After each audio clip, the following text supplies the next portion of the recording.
Une femme de 55 ans qui intente une poursuite de plus de 800 000 $ contre son ostéopathe. En fait, elle lui reproche, entre autres, d'avoir mal évalué sa condition de santé.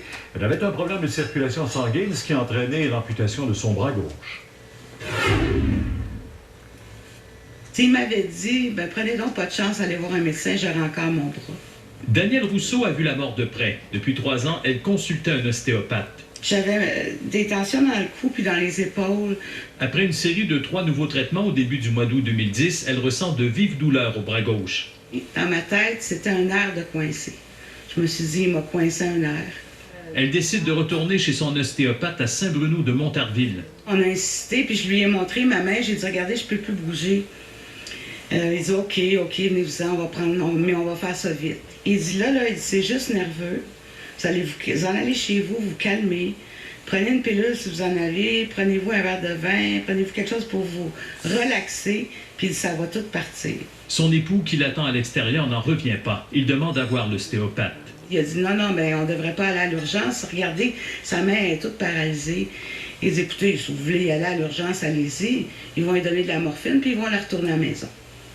Il dit, je vous le dis, c'est dans sa tête. Durant la nuit, la situation se détériore. Mais quand je me suis réveillée, là, ma main était rendue noire.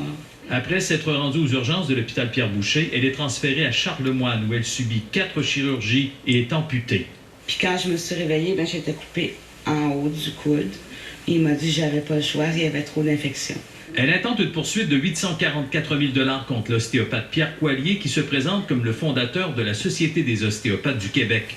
Rien à voir avec l'Association des ostéopathes qui compte 900 membres et qui réclame depuis plus de 2 ans un ordre professionnel pour mieux encadrer la profession. Je souhaite ardemment qu'il y ait un ordre professionnel de créer parce que notre premier devoir, notre premier souci, c'est la protection du public.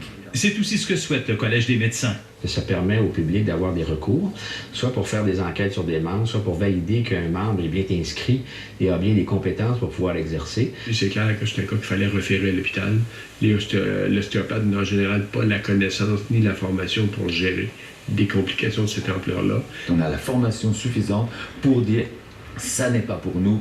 On va le référer chez le radiologue, chez le pneumologue.